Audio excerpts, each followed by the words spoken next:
हिमालय की बात कर रहे हैं। सबसे पहली बात, हिमालय कहां से कहां तक फैला है? तो सिंधु घाट से लेकर ब्रह्मपुत्र घाट तक फैला हुआ है। दूसरी चीज, हिमालय के अंतर्गत दो प्रमुख भाग देखे जाते हैं, ट्रांस हिमालय और दूसरा मेन हिमालय। ट्रांस हिमालय मतलब पास का निर्माण वलन की प्रक्रिया से हुआ, यूरेशियाई प्लेट और भारतीय प्लेट की टक्कर के कारण। ठीक, ये दोनों हिमालय के भाग हो गए। पार हिमालय की सबसे पहले बात करें तो पार हिमालय की चार प्रमुख चोटियां हैं या चार प्रमुख श्रेणियां हैं। पहली श्रेणी रहती है काराकोरम श्रेणी, दूसरी श्रेणी का नाम है जास्कर श्रेणी, तीसरी श्रेणी का नाम है लद्दाख श्रेणी और चौथी श्रेणी का नाम क्या है? कैलाश श्रेणी। अब इनमें से अगर आपको पेपर में पूछ लिया जाए कि निम्न में से कौन सी श्रेणी या पार हिमालय की कौन सी श्रेणी भारत के बाहर स्थित है, कौन सी लगाकर आएंगे आप? कैलाश श्रेणी भारत से बाहर, यानी कि तिब्बत में चाइना ने जिस पर कब्जा कर रखा उस तिब्बत क्षेत्र में। कैलाश मानसरोवर यात्रा किसमें की जाती है? इसी कैलाश श्रेणी। अब इनकी लोकेशन अगर हम देखें भारत वाली, तो काराकोरम की लोकेशन यहाँ आ रही है, काराकोरम रेंज की। लद्दाख रेंज उसके जस्ट साउथ में, और सबसे नीचे आ जाती है यहाँ पर जास्कर श्रेणी। काराकोरम इसलिए इंपोर्टेंट हो जाती है क्योंकि भारत की सबसे ऊंची चोटी जिसे हम कहते हैं K2, क्या कहते हैं? K2 या गॉडविन आस्तीन। ऊंचाई कितनी है बेटा इसकी? 8611 मीटर या 8611 मीटर। दुनिया की दूसरी सबसे ऊंची चोटी है।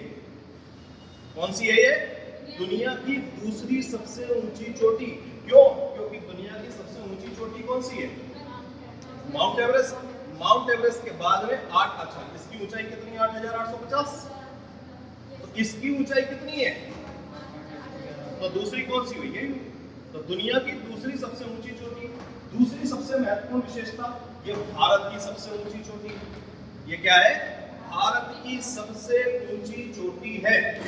तीसरी सबसे महत्वपूर्ण विशेषता इस काराकोरम रेंज की, अब मैंने आपको बताया कि काराकोरम रेंज चूंकि पामीर नॉट के पास है। पामीर नॉट मतलब पामीर ग्रंथि, और पामीर ग्रंथि कहां पर आती है? पामीर के पठार में। पामीर का पठार क्या है भैया? दुनिया का सबसे ऊंचा पठार। उसे हम ये कहते हैं कि ये रूफ ऑफ द वर्ल्ड है, यानी कि संसार की छत है। संसार की छत क्यों? छत कहाँ होती है? ऊंचाई पे, और वो सबसे ऊंचाई पर है। तो पामीर नॉट चूंकि एशिया का एक उच्चतम भाग हो गया, एक ऊंचा इलाका हो गया, इसलिए काराकोरम को कहा जाता है बैकबोन ऑफ हाई एशिया या उच्च एशिया का मेरुदंड। क्या कहा जाता है? उच्च एशिया का मेरुदंड। पेपर में क्या पूछा जाएगा? Which is the backbone of high Asia? या which mountain range is called backbone of high Asia? या किस पर्वत श्रेणी को उच्च एशिया का मेरुदंड कहा जाता है? तो आप लगा कर आएंगे काराकोरम। इतनी बात क्लियर हो गई। क्या है, क्या हुआ भाई? काराकोरम, जास्कर, लद्दाख और कैलाश। कैलाश सबसे बाहर है, काराकोरम सबसे ऊंची क्षेत्रों में मानी जाती है।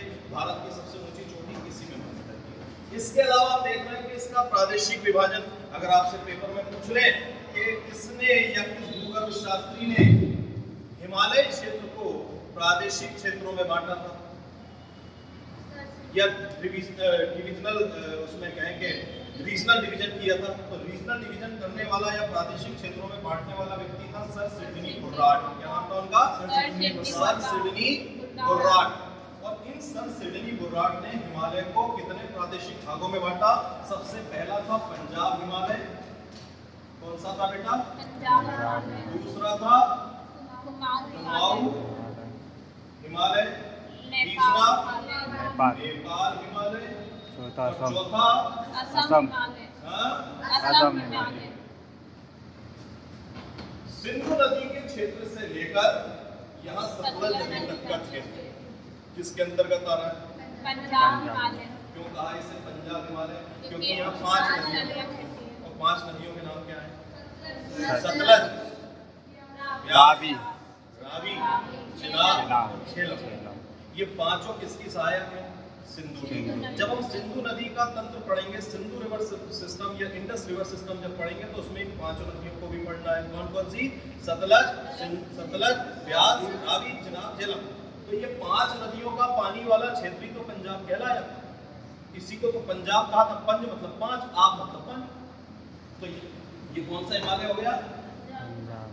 दूसरा हिमालय कौन सा? अब चूंकि उत्तराखंड जो रीजन है वहां क्षेत्र आता है जिसे कुमाऊं रीजन बोला जाता है, इसलिए उसका नाम क्या हो गया? कुमाऊं हिमालय। तीसरा, अच्छा इसका विस्तार कहां से? सतलज नदी से लेकर काली नदी। पेपर में प्रश्न आता है हिमालय का कौन सा रीजन, निम्न में से कौन सा रीजन सतलज से काली के बीच में स्थित, या कुमाऊं हिमालय का विस्तार है कहां से कहां तक? तो सतलज से काली। काली नदी से लेकर तीस्ता नदी तक का क्षेत्र क्या कहलाया भैया? नेपाल हिमालय। क्यों कहलाया? क्योंकि इसका विस्तार जो है अधिकांशतः नेपाल में है, और नेपाल हिमालय ही हिमालय के प्रादेशिक क्षेत्रों में सबसे ऊंचा हिमालय है, क्योंकि इसमें माउंट एवरेस्ट आता है। चौथा हिमालय कौन सा? असम हिमालय। असम हिमालय इसलिए कहा गया क्योंकि इसका विस्तार अधिकांशतः असम में, कंचनजंगा में नहीं, असम में। क्लियर? कितनी बात आ गई?